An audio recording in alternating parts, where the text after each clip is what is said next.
सभी मित्रों को नमस्कार। और आज हम नए अध्याय के साथ जुड़ चुके हैं जिसमें हम शिक्षण अभिक्षमता के ऊपर चर्चा करने वाले हैं, जो कि नेट की परीक्षाओं में टीचर की जितनी भी भर्तियां निकलती हैं उनमें महत्वपूर्ण यूनिट है शिक्षण अभिक्षमता। तो इसका हम आज अध्ययन करेंगे। इस वीडियो के माध्यम से हम शिक्षण का अर्थ, परिभाषा और शिक्षण की प्रकृति पर हम चर्चा करने वाले हैं। तो आइए अपने इस अध्याय को शुरू करते हैं। तो शिक्षण अभिक्षमता में सबसे पहले हम शिक्षण का जो अर्थ है उसको जान लेते हैं कि शिक्षण का क्या अर्थ है। तो शुरू करते हैं। शिक्षण मानवीय मूल्यों के विकास पर बल देता है, क्योंकि यह एक सामाजिक प्रक्रिया है। यानी शिक्षण मानवीय मूल्यों के विकास पर बल देता है, यानी मानव के विकास पर शिक्षण जो है बल देता है, क्योंकि यह एक सामाजिक प्रक्रिया है। क्योंकि मनुष्य व्यक्ति जो कुछ भी सीखता है वह समाज से ही सीखता है। जैसे समाज में व्यक्ति रहेगा वैसे ही गुण उसके अंदर आएंगे। तो इसलिए यह एक सामाजिक प्रक्रिया है। शिक्षण में एक महत्वपूर्ण तत्व शिक्षक और विद्यार्थी के मध्य प्रत्यक्ष वार्तालाप होता है।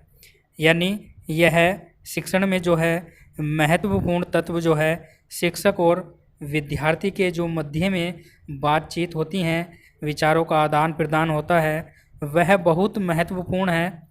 किसमें? शिक्षण में। चलिए आगे देखेंगे। शिक्षण कोई मौलिक अवधारणा नहीं है, क्योंकि यह सामाजिक व मानवीय कारकों से गतिशील एवं प्रभावित है। बिल्कुल सही बात है। शिक्षण कोई मौलिक अवधारणा नहीं है। ठीक है। शिक्षण जो है वो समाज में रहते हुए मानवीय कारकों से गतिशील एवं प्रभावित है। ठीक है। जब व्यक्ति दूसरे व्यक्तियों के संपर्क में आता है तो वह कुछ ना कुछ सीखता है।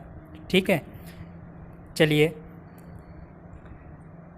इस प्रक्रिया के द्वारा हम औपचारिक व अनौपचारिक रूप से सीखने के अनुभवों को विस्तार देते हैं। हमारे समाज में बदलाव लाने के साधन को विद्यालय कहा जाता है।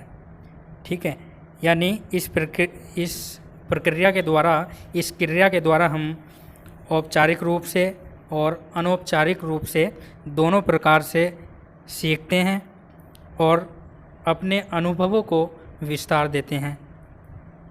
हमारे समाज में बदलाव लाने के साधन को विद्यालय कहा जाता है।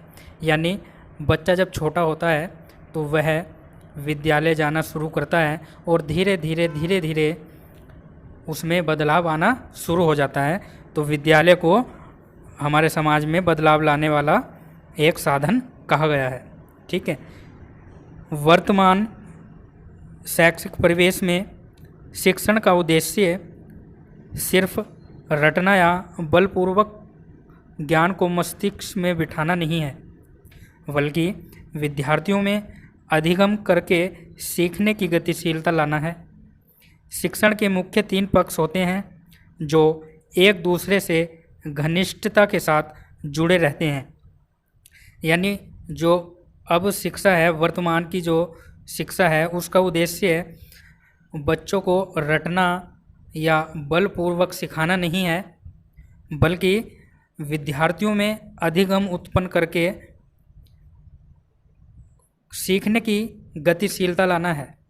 यानी विद्यार्थियों में रुचि उत्पन्न करके उनके अंदर रुचि उत्पन्न हो और वो लगन से पढ़ाई करें, ऐसा परिवेश बनाने की कोशिश की जाती है। शिक्षण के मुख्य 3 पक्ष होते हैं जो एक दूसरे से घनिष्ठता के साथ जुड़े रहते हैं। तो शिक्षण के जो मुख्य 3 पक्ष हैं वो क्या क्या हैं? तो जो 3 जो मुख्य पक्ष होते हैं शिक्षण के, तो पहला शिक्षक, दूसरा शिक्षार्थी और तीसरा होता है पाठ्यक्रम। ठीक है, यह तीनों पक्ष शिक्षण के अंग हैं, इनके बिना शिक्षण सफल नहीं होता। ठीक है, तो शिक्षण के तीन पक्ष शिक्षक, विद्यार्थी व पाठ्यक्रम। ठीक है, शिक्षण के द्वारा ही विद्यार्थी नवीन ज्ञान अर्जित करने में सफल होता है।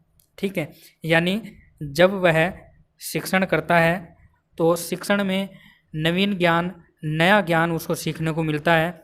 नए नए तकनीकी, नए नए ज्ञान, नए नए प्रश्न उसको सीखने को मिलते हैं। तो शिक्षण के द्वारा ही वह नवीन ज्ञान अर्जित करने में सफल होता है। ठीक है, यह परीक्षा में पूछे जा सकते हैं कि शिक्षण के तीन पक्ष कौन कौन से हैं, तो शिक्षक, विद्यार्थी और पाठ्यक्रम। ठीक है, यह तीन पक्ष होते हैं शिक्षण के महत्वपूर्ण, शिक्षक, विद्यार्थी व पाठ्यक्रम। अगर इन तीनों में से कोई भी एक की भी कमी हुई तो शिक्षण सफल नहीं होगा, क्योंकि अगर शिक्षक है और पाठ्यक्रम है, अगर विद्यार्थी नहीं है तो फिर शिक्षण कैसे होगा, शिक्षक किसको पढ़ाएगा। ठीक है, तो यह तीनों महत्वपूर्ण है। अब हम बात करेंगे शिक्षण की परिभाषा पर।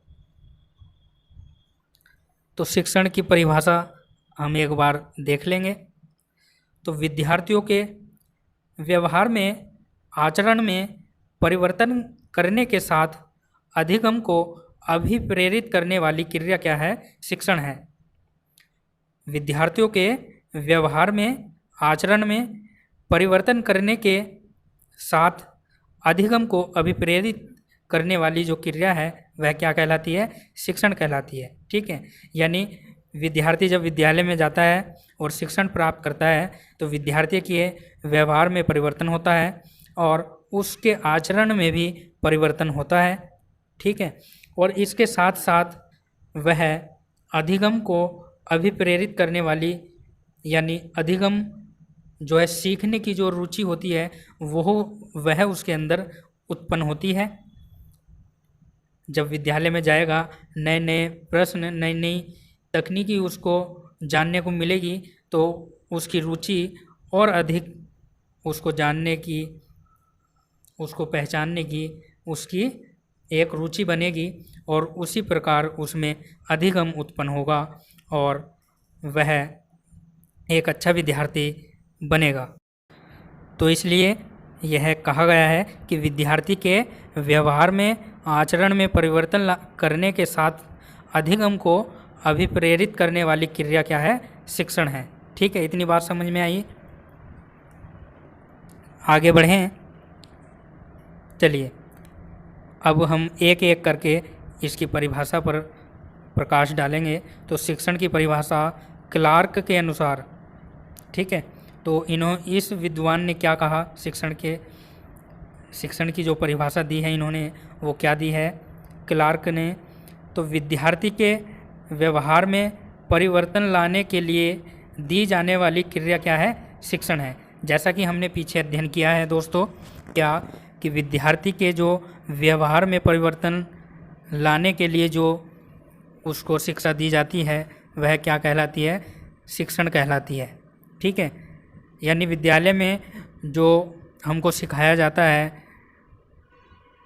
और हम उसको सीखते हैं तो हमारा जो व्यवहार होता है वो अपना आप ही जो है परिवर्तन हो जाता है।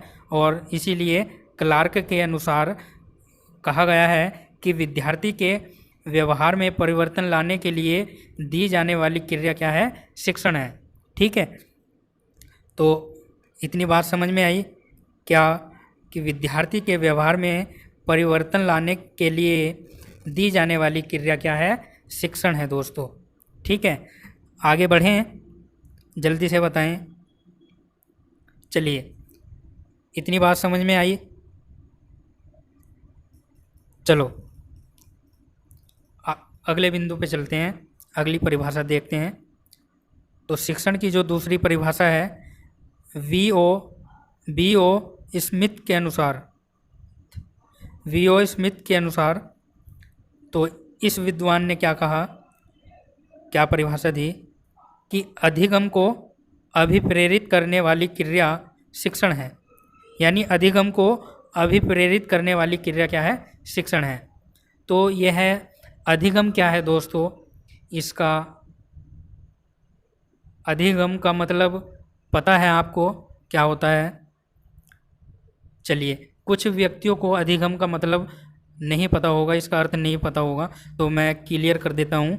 अधिगम वह है दोस्तों जो किसी भी काम को करने के लिए जो हमारी इच्छा होती है, रुचि होती है, वो अधिगम कहलाता है। ठीक है, जैसे हम कहते हैं कि मुझे साइकिल चलाने में बड़ी रुचि है, तो क्या है वो? अधिगम है। यानी उसकी रुचि को और उजागर करने के लिए जो शब्द हम प्रयोग करते हैं वह अधिगम है। तो अधिगम को अभिप्रेरित करने वाली क्रिया शिक्षण है। यानी रुचि को अभिप्रेरित करने वाली जो क्रिया है वह क्या है? शिक्षण है। ठीक है, दूसरी है, तीसरी परिभाषा NL पेज के अनुसार। NL पेज के अनुसार तो इन्होंने क्या परिभाषा दी है शिक्षण की? कि शिक्षण कला व विज्ञान दोनों है। बिल्कुल सही बात है। शिक्षण क्या है? कला और विज्ञान दोनों है।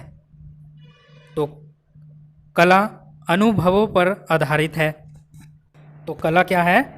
अनुभवों पर आधारित है। विज्ञान, इसमें क्रमबद्धता पाई जाती है। तो इन दोनों का मिश्रण है शिक्षण। तो इसलिए NL पेज ने कहा है कि शिक्षण कला व विज्ञान दोनों है। तो यह सारी परिभाषाएं जो हैं आपको याद रखनी है दोस्तों, परीक्षाओं में पूछी जाती हैं। ठीक है, तो इनको आपको ज़रूर याद करना है। हमने बड़ी सरल भाषा में आपके सामने ये शिक्षण अभिक्षमता का जो चैप्टर है वो बड़ी सरल भाषा में आपके सामने प्रस्तुत कर रहे हैं। तो मैं आशा करता हूँ कि किसी को समझने में कोई दिक्कत नहीं आएगी। ठीक है, चलिए अब हम शिक्षण की प्रकृति पर विचार करते हैं। Nature of teaching. Nature of teaching यानी शिक्षण की प्रकृति। तो क्या है शिक्षण की प्रकृति? तो शिक्षण एक व्यापक प्रक्रिया है। बिल्कुल सही बात है। शिक्षण एक क्या है? व्यापक यानी बड़ी प्रक्रिया है जो विद्यार्थियों के संज्ञानात्मक, भावात्मक तथा क्रियात्मक पक्षों को अभिप्रेरित करती है। ठीक है, संज्ञानात्मक, भावात्मक तथा क्रियात्मक पक्षों को अभिप्रेरित करती है। शिक्षण में अध्यापक की भूमिका महत्वपूर्ण होती है। शिक्षण में अध्यापक की जो भूमिका है वह महत्वपूर्ण होती है। शिक्षण प्रक्रिया का गहन विश्लेषण करने पर शिक्षण की प्रकृति का बोध होता है। शिक्षण की प्रकृति का विश्लेषण अथवा व्याख्या निम्न रूपों में की जा सकती है।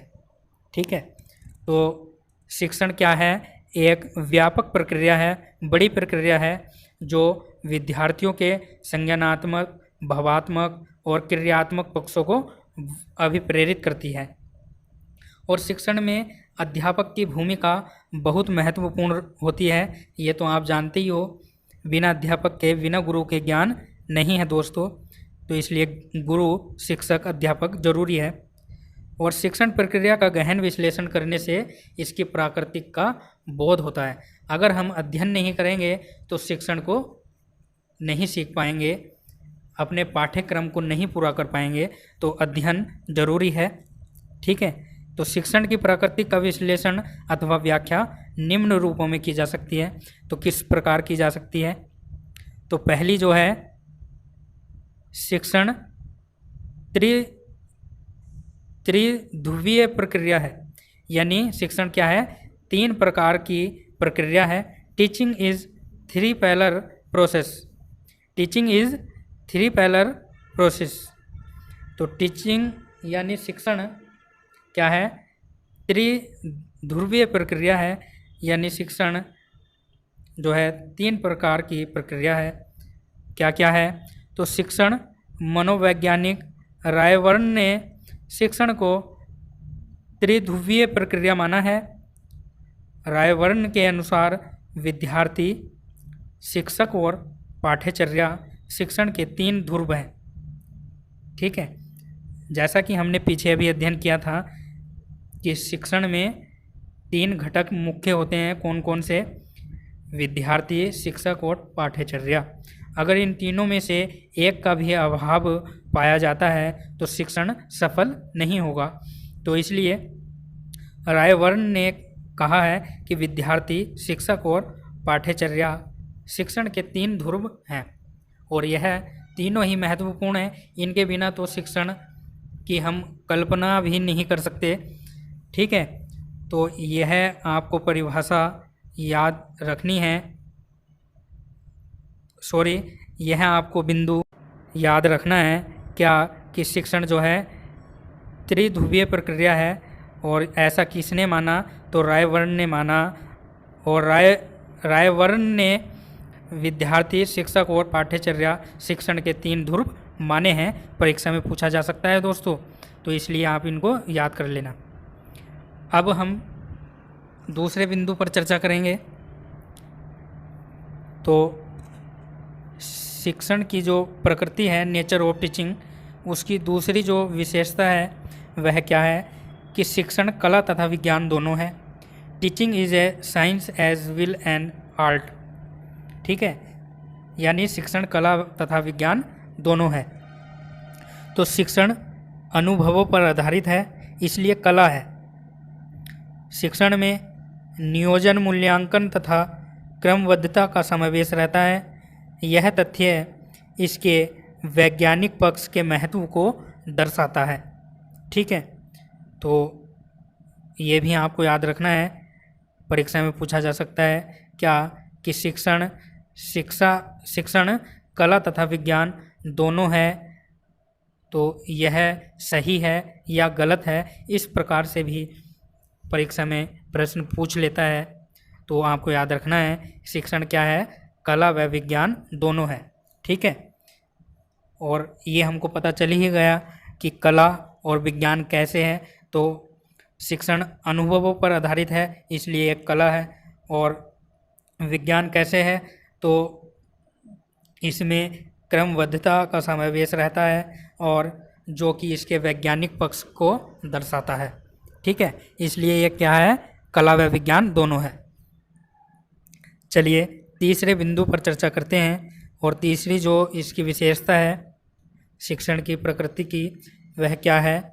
तो शिक्षण अंतः प्रक्रिया है। शिक्षण क्या है? अंतः प्रक्रिया है। Teaching is an interactive process. तो शिक्षण में सबसे महत्वपूर्ण तत्व शिक्षक और विद्यार्थी के मध्य प्रत्यक्ष वार्तालाप होता है। तो ये भी चर्चा हमने अभी पीछे कर ली है क्या कि शिक्षण में दोस्तों सबसे महत्वपूर्ण जो होता है वह क्या है? वो है विद्यार्थी और अध्यापक के मध्य जो बातचीत होती हैं, विचारों का आदान प्रदान होता है और जो उनका प्रत्यक्ष यानी आमने सामने जो वार्तालाप होती हैं शिक्षक और विद्यार्थी के बीच में, वो सबसे महत्वपूर्ण है शिक्षण के लिए। ठीक है, क्योंकि इससे क्या होता है, इससे जो विद्यार्थी होता है वह निसंकोच अपने विचार अपने अध्यापक के सामने रखता है और अध्यापक उन विचारों को या उन प्रश्नों को जो विद्यार्थी अध्यापक के सामने रखता है, अध्यापक उनका उत्तर उसको देता है, उसकी समस्याओं का समाधान करता है। तो उससे क्या होता है, विद्यार्थी का विकास होता है और विद्यार्थी की सीखने में रुचि उत्पन्न होती है। तो इसलिए शिक्षण में सबसे महत्वपूर्ण जो तत्व है वह क्या है? शिक्षक और विद्यार्थी के मध्य प्रत्यक्ष वार्तालाप। तो यह भी आपको याद रखना है। चलिए अगली विशेषता पर चर्चा करते हैं। तो नंबर 4 की जो विशेषता है शिक्षण की, वह क्या है कि शिक्षण सामाजिक तथा व्यावसायिक प्रक्रिया है। शिक्षण क्या है? सामाजिक तथा व्यावसायिक प्रक्रिया है। Teaching is A social and professional process. Teaching is A social and professional process, यानी शिक्षण सामाजिक तथा व्यावसायिक प्रक्रिया है। तो किस प्रकार है? तो शिक्षण के द्वारा हम समाज की शैक्षिक आवश्यकताओं को पूरा करते हैं। बिल्कुल सही बात है। यानी समाज में जो बुराइयां हैं या जो कुरीतियां हैं उनको दूर करने के लिए क्या जरूरी है? तो वह क्या है? शिक्षा है। ठीक है, तो शिक्षा कैसे प्राप्त होगी? जब हम शिक्षण करेंगे। तो शिक्षण क्या है? समाज की शैक्षिक आवश्यकताओं की पूर्ति करता है। ठीक है, जब शिक्षण हम करेंगे और कोई अध्यापक 10 विद्यार्थियों को पढ़ाएगा और वो अपने गांव में जाएंगे तो उनका वो अपनी शिक्षा के माध्यम से गांव का विकास करेंगे। ठीक है, गांव की बुराइयों को दूर करेंगे। तो इसलिए शिक्षण क्या है? समाज की शैक्षिक आवश्यकताओं को भी पूरा करता है और शिक्षण के द्वारा व्यक्ति अपनी आजीविका का साधन प्राप्त करता है। तो यह भी बहुत महत्वपूर्ण बात है क्या? कि शिक्षण के द्वारा जो विद्यार्थी है वह शिक्षण प्राप्त करके, डिग्रियां प्राप्त करके फिर सरकारी एग्ज़ाम की तैयारी करता है, शिक्षण करता है, मेहनत से पढ़ता है और एग्ज़ाम पास करने के बाद वह क्या करता है? अपना जो है आजीविका कमाता है, यानी उसको जो है रोज़गार मिल जाता है। तो यह किससे संभव है? शिक्षण से। बिना शिक्षण के कैसे नौकरी लगेगी यह आप जान सकते हो। तो शिक्षण महत्वपूर्ण है आजीविका प्राप्त करने में। ठीक है, चलिए 5वीं विशेषता है इसकी, शिक्षण स्वोद्देश्य प्रक्रिया है। तो teaching is an international process, यानी शिक्षण क्या है? स्वोद्देश्य प्रक्रिया है। तो इसको देख लेंगे एक बार। तो किसी ने किसी विशिष्ट उद्देश्य की प्राप्ति के लिए शिक्षण की विभिन्न क्रियाओं का आयोजन किया जाता है। यानी किसी ने किसी विशिष्ट उद्देश्य की प्राप्ति के लिए शिक्षण की विभिन्न क्रियाओं का आयोजन किया जाता है। ठीक है, इस बिंदु से समझ में आया कुछ क्या? कि किसी भी उद्देश्य के लिए विभिन्न उद्देश्यों के लिए जो है, जैसे हम एक उदाहरण के साथ समझ सकते हैं कि कोई पुल बनाना है या किसी पुल का निर्माण करना है तो उसके लिए किसकी आवश्यकता पड़ेगी? एक इंजीनियर की आवश्यकता होगी। तो उद्देश्य क्या है? कि पुल बनाना है तो उस पुल बनाने के लिए एक जो है इंजीनियर चाहिए। और वह इंजीनियर कैसे बनेगा? तो शिक्षण के द्वारा वह इंजीनियर बनेगा। तो उस विद्यार्थी का क्या लक्ष्य है कि मैं एक इंजीनियर बनकर इस पुल का निर्माण करूंगा। तो वह पुल का जो निर्माण होगा वह क्या है? एक उद्देश्य है। या हम कहें कि एक विद्यार्थी जो है वो पढ़ाई करता है इसलिए कि मुझे एक अच्छी नौकरी मिले। तो एक अच्छी नौकरी क्या है? उसका उद्देश्य है कि मुझे उस उद्देश्य को, उस नौकरी को प्राप्त करना है। तो इस बिंदु से आपको समझ में आया होगा क्या कि किसी न किसी विशिष्ट उद्देश्य की प्राप्ति के लिए शिक्षण की विभिन्न क्रियाओं का आयोजन किया जाता है। ठीक है, चलिए अगले बिंदु की ओर चलते हैं। और छठी जो विशेषता है इसकी, शिक्षण विकासात्मक प्रक्रिया है। यानी teaching is a process of development. शिक्षण विकासात्मक प्रक्रिया है। तो शिक्षण प्रक्रिया के द्वारा विद्यार्थियों का सर्वांगीण विकास किया जाता है। विद्यार्थियों के संज्ञानात्मक, भावात्मक तथा क्रियात्मक पक्षों का विकास करके उनके व्यवहार में अपेक्षित परिवर्तन लाया जाता है। ठीक है, तो शिक्षण प्रक्रिया के द्वारा क्या होता है? विद्यार्थी का सर्वांगीण विकास होता है। यानी विद्यार्थी का हर प्रकार से जो है उसका विकास होता है। शारीरिक विकास होता है, बौद्धिक विकास होता है। ठीक है, उसके आचरण का विकास होता है, उसके बोलने चालने का विकास होता है। तो शिक्षण प्रक्रिया के द्वारा विद्यार्थी का सर्वांगीण विकास होता है। ठीक है, विद्यार्थी के संज्ञानात्मक, भावात्मक तथा क्रियात्मक यानी तीनों पक्षों का इसमें विकास होता है शिक्षण के द्वारा, और उनके व्यवहार में अपेक्षित परिवर्तन लाया जाता है। ठीक है, तो ये तो हमको सबको पता होगा कि जब हम बच्चे थे, छोटे थे और स्कूल में जाया करते थे, बैग लेके एक झोला रहता था जो कपड़े का सिला हुआ रहता था, और माताजी वो झोला हमारे कंधे पे डाल देती थी और हम उस झोले को लेकर जाते थे। ठीक है, धीरे धीरे हम एक से दूसरी में, दूसरी से तीसरी में, ऐसे ऐसे करके जब हम 10वीं या 12वीं कक्षा में आए तो आप सोच सकते हो कि हमारे अंदर क्या बदलाव आया होगा। जब हम कक्षा 1 में थे तब और आज हम 12वीं कक्षा में हैं या कॉलेज में पढ़ रहे हैं, तो तब से अब तक कितना बदलाव हमारे अंदर इस शिक्षण के द्वारा आया है, तो यह तो आपको सबको पता होगा दोस्तों। ठीक है, ज़्यादा समझाने की तो आपको ज़रूरत है नहीं, इतना तो आपको समझ में आ गया होगा। ठीक है, तो मैं आशा करता हूँ कि आपको हमारी वीडियो पसंद आई होगी, अच्छी लगी होगी। ठीक है, तो मेरा आपसे बस यही अनुरोध है कि अगर आपको वीडियो अच्छी लगी हो तो चैनल को सब्सक्राइब कर देना और वीडियो को दोस्तों शेयर व लाइक कर देना। ठीक है, इतना ही मैं आपसे अनुरोध करता हूँ, और हम ऐसे ही आपके लिए नई नई वीडियो लाएंगे, और हम अपने चैनल पर हिंदी साहित्य और जीके के क्वेश्चन और भारतीय संविधान से जुड़े हुए प्रश्न भी अपने चैनल पर वीडियो अपलोड कर रहे हैं। जैसा भी हमें समय मिलता है तो आप उन वीडियो का भी लाभ उठा सकते हो और जानकारी प्राप्त कर सकते हो दोस्तों। आज के लिए इतना ही, फिर मिलेंगे दोस्तों अगले अध्याय में। तब तक के लिए नमस्कार दोस्तों।